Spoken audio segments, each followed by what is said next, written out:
Coucou tout le monde. Alors, aujourd'hui, on se retrouve... On va dire que j'avais envie de vous présenter plusieurs recettes que je fais régulièrement à la maison. Donc, vous allez voir, cette vidéo, elle va être tournée sur plusieurs jours. Forcément, parce que je ne vais pas faire toutes les recettes. Je vous fais voir tout ça en plusieurs étapes. Donc, si ça vous intéresse, restez avec moi. Et je vous montre ça tout de suite. Voilà. Donc, pour la première recette, on va faire je fais des feuilletés au jambon et au fromage que moi, je sers avec une salade. Personnellement, moi, je le mange avec une salade. Chéri, lui, mange que ça. Voilà. Donc, pour cette recette, il vous faudra une pâte feuilletée. Donc c'est pénible parce que quand je filme, c'est toujours à l'envers. J'arriverai peut-être un jour à trouver le moyen de vous faire voir les choses à l'endroit. Pour l'instant, c'est toujours à l'envers. Une pâte feuilletée, donc je disais. Il vous faudra du jambon. Voilà. De la crème fraîche. Alors, peu importe. Moi, j'ai pris de la crème fraîche entière, mais vous pouvez prendre de la léger, enfin ce que vous voulez. De l'emmental et je mets aussi de la mozzarella. Voilà. Bon je tourne la caméra et je vous fais voir ça. Donc j'ai étalé ma pâte feuilletée. C'est tout simple comme recette. Vous allez voir, il n'y a pas de chichi. Vous allez voir. Je prends ma crème fraîche. Je prends une petite maryse, c'est plus simple pour étaler.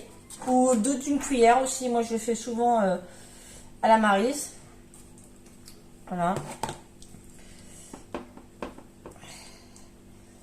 Alors c'est un repas très économique, ça coûte 2 fois rien ça. Voilà, j'étale ma crème. Voilà. Comme ça, je prends mon jambon. Alors là, je vais finir une tranche qu'il me restait. Ouais, je vais la mettre plutôt comme ça. En général, c'est comme ça que je fais. Je ne vois pas pourquoi je me pose la question. Parce que c'est toujours comme ça que je fais. C'est parce que là, j'ai étalé la crème partout. Alors qu'en général, je le fais que sur la moitié. Mais bon, c'est pas plus mal qu'il y en ait partout. Alors, attendez, parce que... j'ouvre mon deuxième sachet de jambon. Voilà. Et je mets une deuxième tranche de jambon comme ça. Voilà. Je prends mon emmental. Hop. Petit coup de ciseaux. Alors, j'ai acheté un gros paquet d'emmental. Il fait 500 grammes. Parce que... on en consomme pas mal quand même. J'ai jamais perdu ça. Là. Voilà. Je mets de l'emmental comme ça. Généreusement. Hop. Tac. Je prends ma mozzarella. Alors, cette recette, on pourrait la décliner de plein de façons. On met ce qu'on veut comme fromage. On peut mettre du champignon aussi. Voilà. On peut faire plein de choses. Enfin, moi, je la fais tout le temps comme ça, en vérité.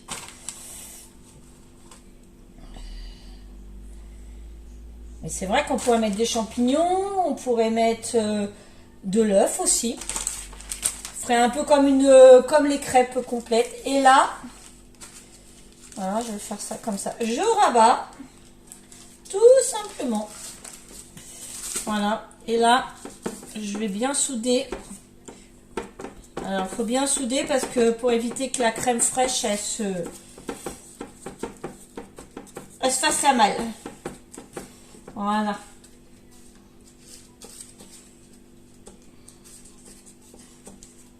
Alors, dites-moi si ce genre de contenu, si je vous fais des recettes toutes simples, économiques, comme ça, si ça vous intéresse. Comme ça me permet de voir ce qui vous plaît, ce qui ne vous plaît pas. N'hésitez pas à mettre des commentaires. Voilà. Et ensuite, alors je prends pas de jaune d'œuf parce que si j'avais du jaune d'œuf, je prendrais un jaune d'œuf. Mais là, en l'occurrence, j'ai pas de jaune d'œuf. Donc, ce que je fais, c'est que je mets du lait, tout simplement pour dorer. Voilà.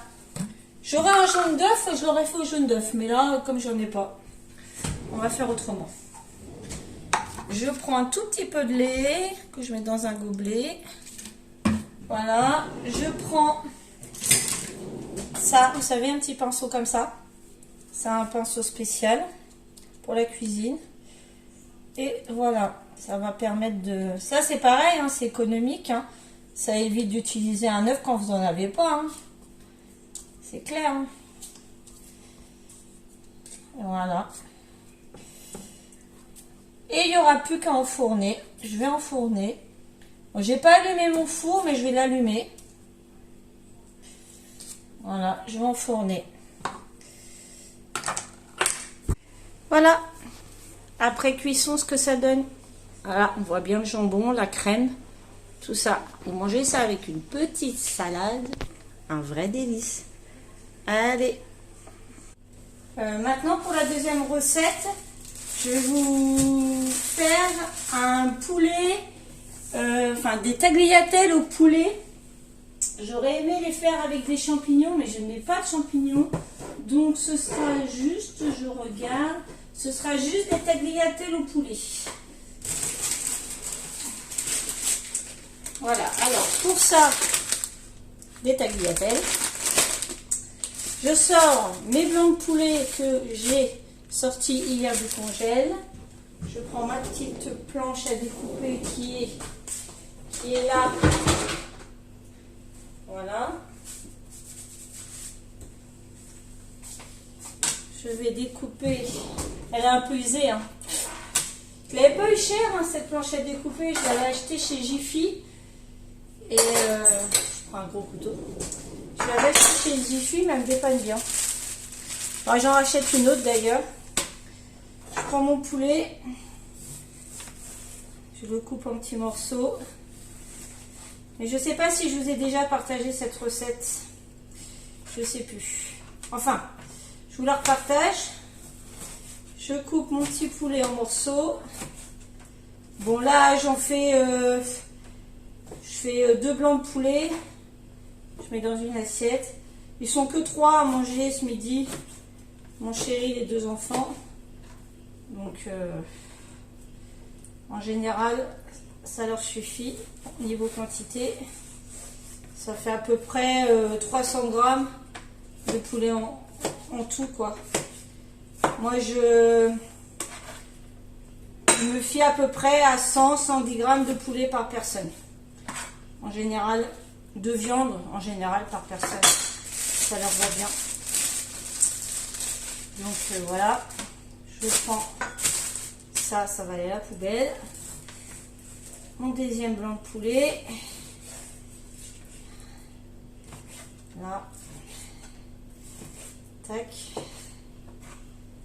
Hop. Bon, bien sûr, j'ai pas de gants, mais je me suis lavé les mains avant. Je travaille dans l'agroalimentaire, donc je connais les règles d'hygiène. Hein. Nous, par exemple, je travaille dans le chocolat. Pour tout vous dire, on ne porte pas forcément des gants pour ranger les chocolats. Hein, parce qu'on s'est aperçu que quand on met des gants, bien souvent, les gens touchent à tout et n'importe quoi. Alors que quand on ne met pas de gants, c'est plus simple. Bien sûr, dans le monde du chocolat, on a des règles d'hygiène strictes. Et on a des contrôles des mains pour voir si on a les mains nickel très régulièrement. Voilà, donc bon, bah là c'est bon. Là, ce que je vais faire, c'est que je vais faire cuire. Je vous reprends. Voilà. Je prends mon poulet, je le pose là et je vous vois pas. Voilà, je vous pose là. Je vais chercher de l'huile d'olive. J'aime bien faire à l'huile d'olive, moi. Je suis pas du sud, hein, mais j'ai mon frère et ma soeur qui sont dans le sud. Et j'adore l'huile d'olive. Donc, attendez. Je vais vous tourner. Donc voilà. Alors ma poêle, je sais, elle est vieille. Il faut qu'on en rachète. Là, comme on a prévu de déménager, donc on va refaire notre stock de poêles. Donc là, je fais chauffer un peu mon huile d'olive. Je glisse ma viande. Voilà. Bon, mon huile n'est pas tout à fait chaude, mais c'est pas grave. Ça, c'est pas vraiment gênant. Je vais prendre ça. Je fais revenir ma viande. Alors, vous allez voir, hein, moi, j'ai tendance à tout faire cuire dans la même gamelle. Enfin, dans la même gamelle. Dans la même poêle. J'aime bien. Ça fait qu'une gamelle. C'est pratique. C'est vite fait. Les pâtes, la viande, tout cuit en même temps. Je sors mon petit bouillon, mon petit cube de volaille. Voilà.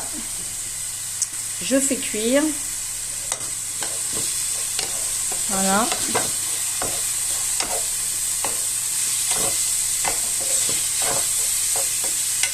Bon, je fais revenir, on se retrouve tout à l'heure. Pour info, je fais cuire à feu vif. Ça fait bien revenir. Voilà.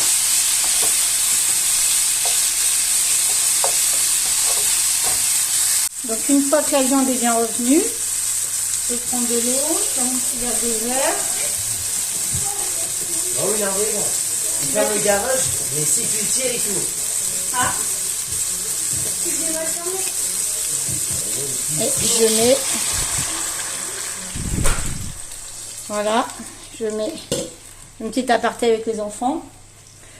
Je recouvre d'eau, je prends mon petit cube. Alors je ne sais pas si vous avez vu ma vidéo du week-end dernier qu'on a été à la pêche.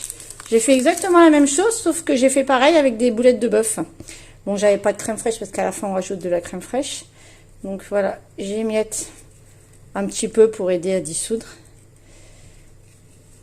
Voilà.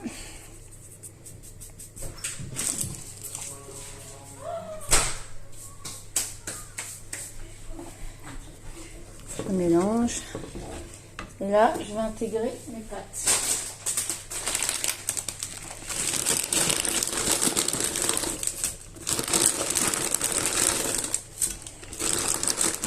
Et bien sûr, je vais recouvrir d'eau. Non, rien, Mao.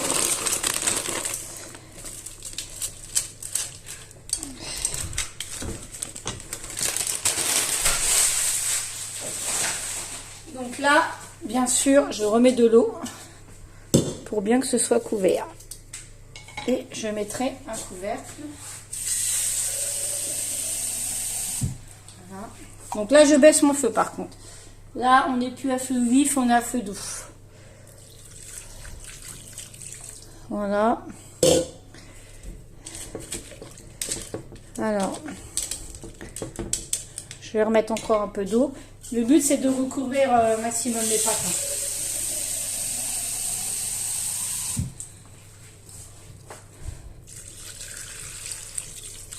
Voilà. Hop.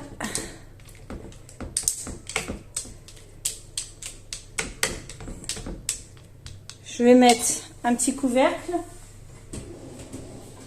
Et je vais laisser cuire ça le temps que les pâtes elles cuisent. Voilà. J'ai retrouvé des petits champignons en boîte. Donc je viens de les intégrer dedans. Vous voyez? Là mon eau est parfaitement à mi-hauteur, non. Elle est à hauteur des pâtes. Donc voilà, alors quand on en arrive là, que les pâtes sont cuites, je rajoute 2 bonnes cuillères à soupe de crème fraîche.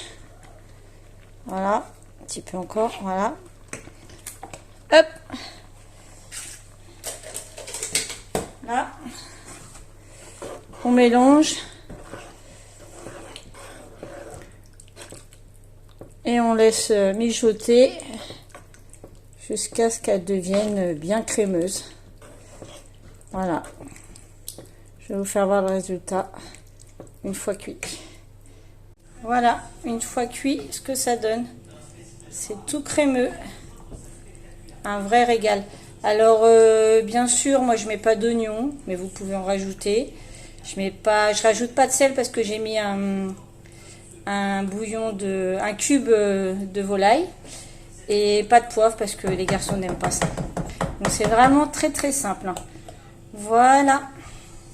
Bon, pour cette troisième recette, on va faire un clafoutis aux prunes. J'avais des prunes dans le congèle depuis un certain temps. Donc il faut que je les fasse, quoi. Donc pour cela, attendez, le plus simple c'est que je vous retourne et je vous fais voir ça. Alors il nous faut 1 kg de prunes que j'ai mis dans un plat qui est beurré et j'ai mis mes prunes comme ça dedans. Ensuite il nous faut 4 œufs, il va nous falloir 100 g de sucre, un sachet de sucre vanillé, 40 centilitres de lait entier. Moi j'ai pas de lait entier donc j'ai mis du lait demi-écrémé. Et il nous faudra 120 g de farine. Voilà. Donc là c'est tout simple. Il y a juste à mettre tous les ingrédients. Mes prunes sont dans mon plat. Tous les ingrédients dans un bol et de mélanger. Moi je vais utiliser mon robot pâtissier. Et puis voilà. Je change de place. Voilà. Ouf. La lumière, c'est pas terrible. Hein. Si je me mets comme ça, c'est beaucoup mieux. Voilà. Donc, je mets mes 4 œufs déjà.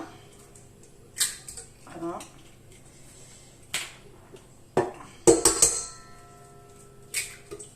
Deux.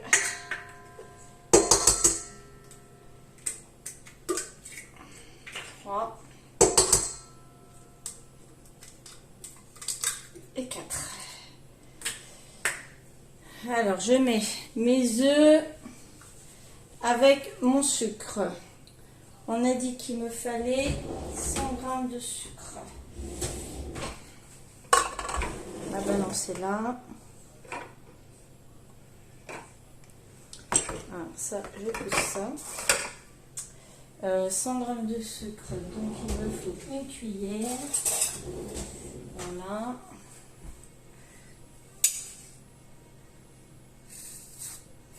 Aujourd'hui, c'est le couronnement de Charles III. Je sais pas si vous aimez, moi j'aime bien personnellement. J'ai toujours suivi la famille royale. J'aime bien. Alors on a dit 100 g, voilà. Je mets ça là, mes cuillères je les récupère. Et je vais battre mon sucre. Mon fouet, il est là.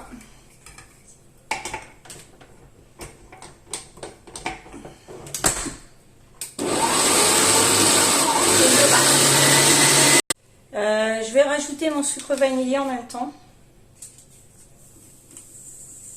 Un petit sachet. Hop. Et en même temps, quand ça va battre, vous pouvez rajouter les 120 g de farine et les 40 centilitres de lait. Bon, je vais peser mes 120 g de farine.